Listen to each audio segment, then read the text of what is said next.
Bonjour à chacun, c'est une joie d'être tous ensemble rassemblés pour vivre ce temps de culte, d'être nombreux, d'avoir aussi plein de têtes qu'on ne connaît pas.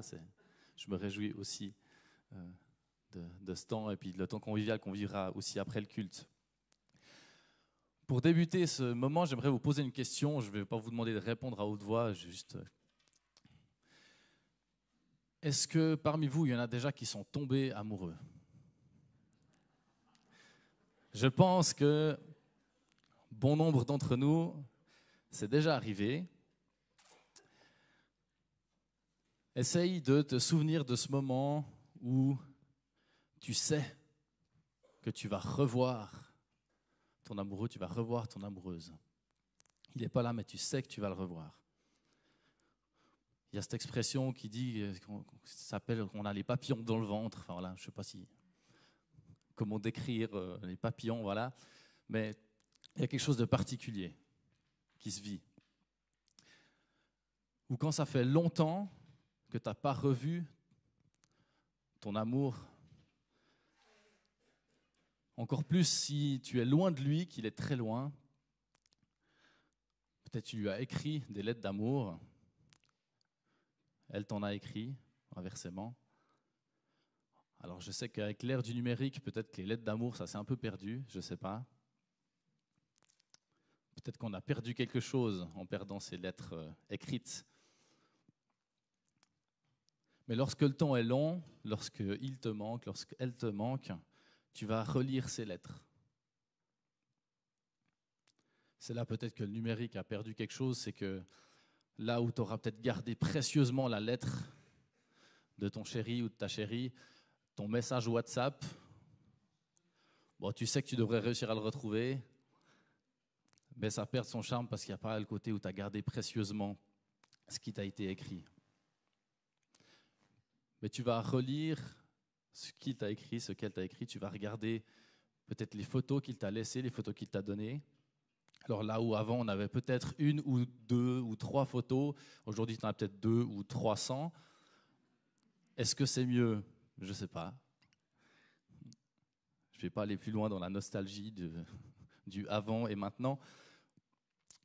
Mais ce qui reste, c'est qu'il y a quand on a un attachement fort, il y a justement ce sentiment assez indescriptible d'impatience joyeuse, de papillons dans le ventre, d'excitation à revoir l'autre. Il y a aussi cet attachement à tout ce que l'autre nous a laissé, comme souvenir. Justement une photo, mais ce qu'il nous a écrit, ce qu'elle nous a écrit, ou même des objets.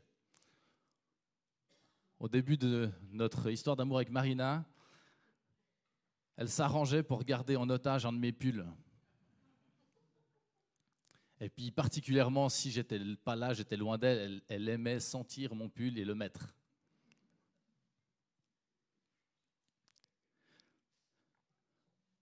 Pourquoi je vous raconte tout ça ?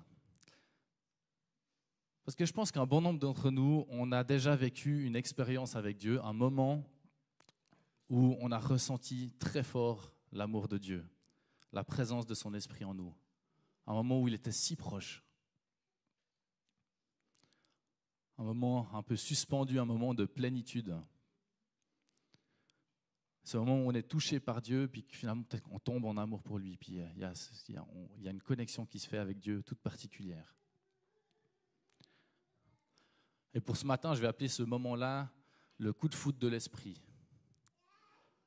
Ce moment suspendu où on vit un moment de déjà. Le royaume de Dieu est déjà là. Il s'est déjà manifesté, il est déjà présent. Et puis il y a quelque chose d'une dimension surnaturelle que je vis à ce moment-là. Mais en même temps, ce royaume, il n'est pas pleinement manifesté. On vit dans le pas encore. Ce n'est pas tous les jours, 24 heures sur 24, qu'on a la chance de vivre cette plénitude-là. Ça nous attend quand Christ reviendra, quand son royaume sera pleinement manifesté parmi nous. Mais est-ce que j'ai soif ? Est-ce que j'ai soif de cette présence de Dieu ? Est-ce que je désire ce moment d'intimité, d'aller à la rencontre ? Est-ce que j'ai ces papillons dans le ventre à l'idée de me dire, je vais vivre un temps dans la présence de Dieu?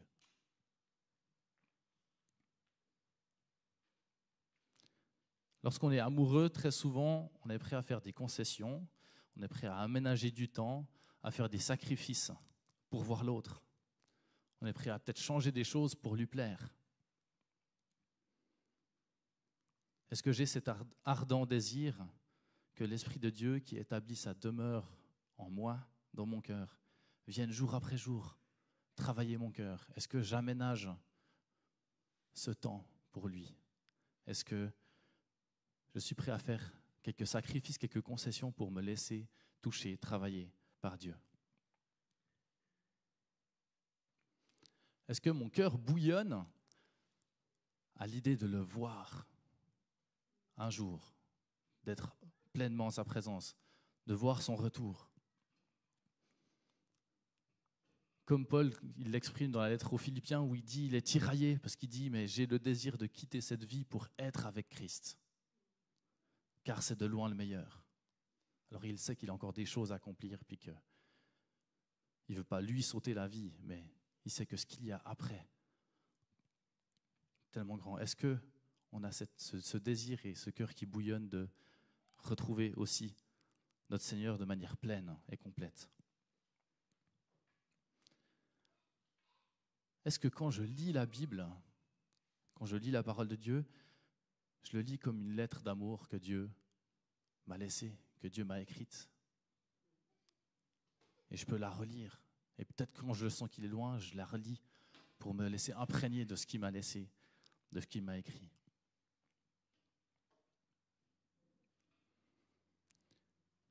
Dans une relation amoureuse, on dit généralement que le coup de foudre, ça dure maximum autour de 3 ans. Rarement beaucoup plus longtemps. Pas qu'après on ne s'aime plus, mais après l'amour évolue. À un moment donné, on fait le choix d'aimer l'autre. Ce n'est pas juste le coup de foudre qui nous a animés, on fait le choix d'aimer l'autre. On fait le choix d'entretenir, de cultiver, de pratiquer les gestes d'amour pour que l'amour se construise et l'amour perdure.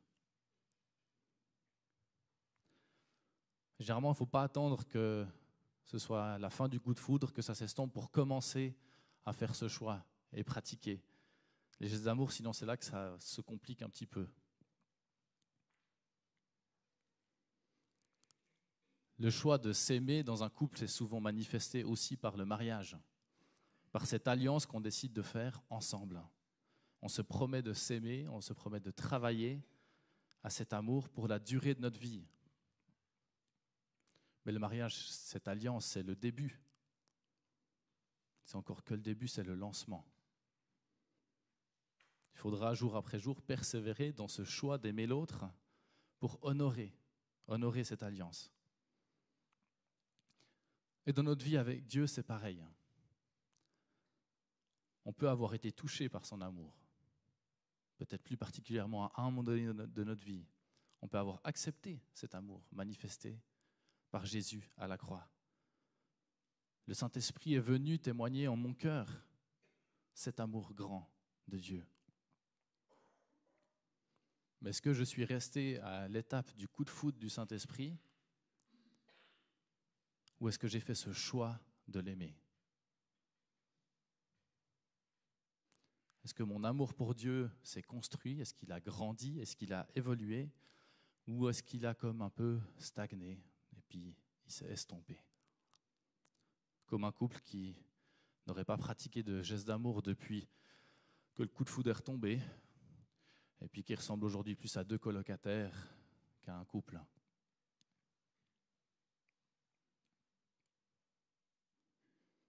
Depuis que le Saint-Esprit a établi sa demeure en moi, est-ce que je vis toujours une relation d'amour profonde avec Dieu? Ou est-ce qu'au fil du temps, le Saint-Esprit est juste devenu pour moi comme un colocataire sympathique?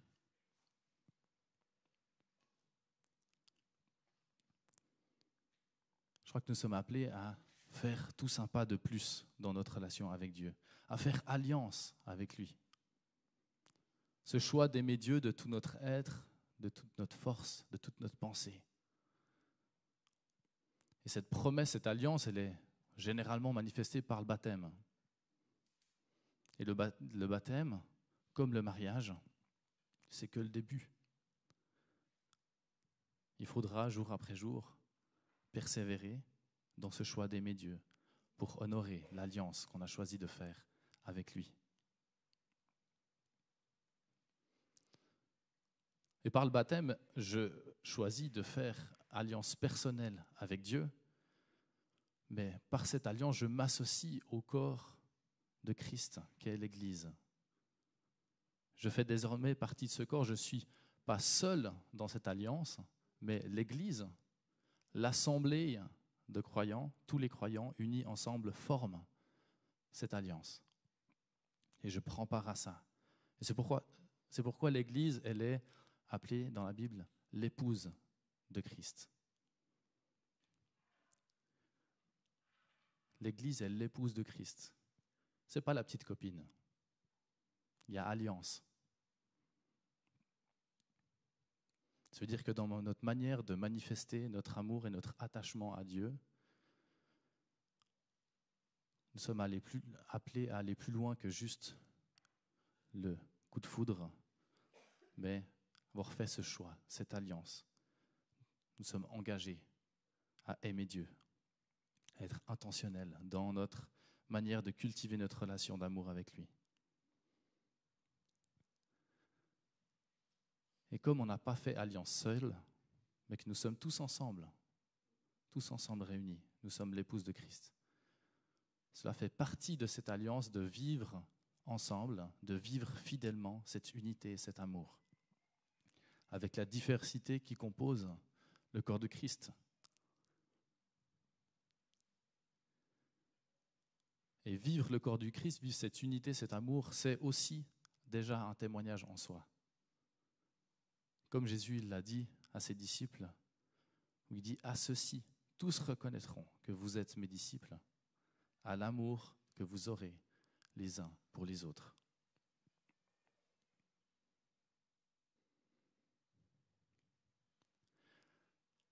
Je ne vais pas faire beaucoup plus long, j'aimerais encore vous lire un texte, et puis ensuite, on va prendre un temps de prière et de consécration. Je lis quelques versets dans l'Épître aux Hébreux, chapitre 10, versets 22 à 25. « Approchons-nous donc de Dieu avec un cœur sincère, avec la pleine assurance que donne la foi, le cœur purifié de toute mauvaise conscience et le corps lavé d'une eau pure. Restons fermement attachés à l'espérance que nous reconnaissons comme vraie, sans fléchir, car celui qui nous a fait les promesses est fidèle. Et veillons les uns sur les autres pour nous encourager mutuellement à l'amour et à la pratique du bien. Ne délaissons pas nos réunions comme certains en ont pris l'habitude. Au contraire, encourageons-nous mutuellement. Et cela d'autant plus que vous voyez se rapprocher le jour du Seigneur. »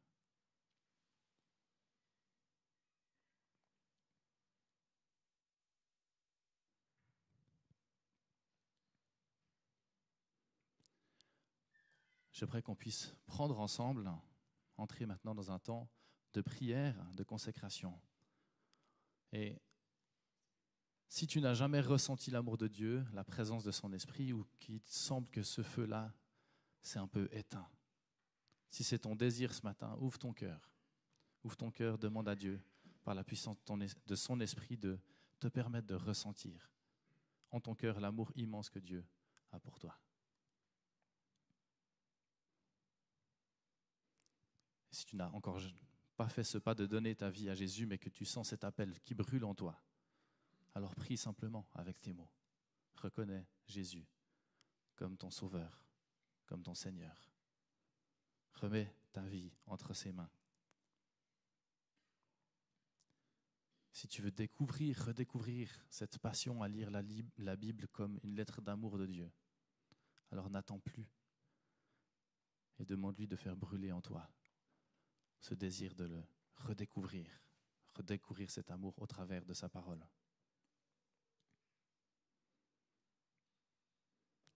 Et c'est peut-être pour toi le temps aussi de prier pour renouveler ce choix ce choix de faire alliance avec Dieu, ce choix d'être intentionnel, de l'aimer, de ne pas laisser le Saint-Esprit au statut de colocataire, mais d'avoir cette disposition de cœur à te laisser transformer, travailler par l'Esprit de Dieu jour après jour.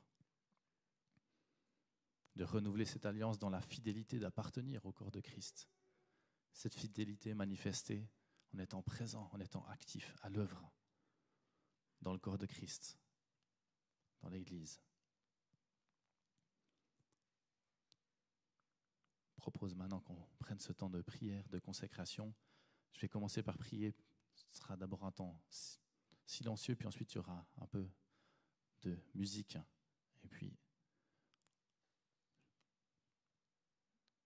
prier seulement librement. Et durant tout ce temps-là, si vous avez besoin d'être accompagné dans la prière, vous pouvez aussi venir ici devant. Bertrand et moi, on est disponibles. Peut-être d'autres personnes du membre pastoral, conseil pastoral, s'ils le souhaitent aussi.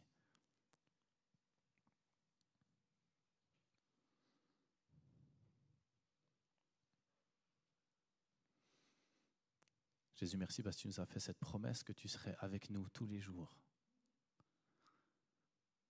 Tu as réalisé cette promesse en envoyant ton esprit qui vient faire cette demeure en chacun de nous.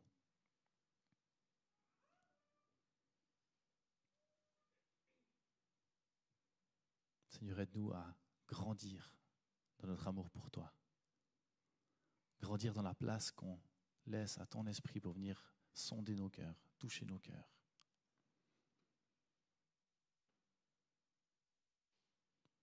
Aide-nous à être toujours plus intentionnels dans notre choix de t'appartenir, ce choix d'avoir fait alliance avec toi.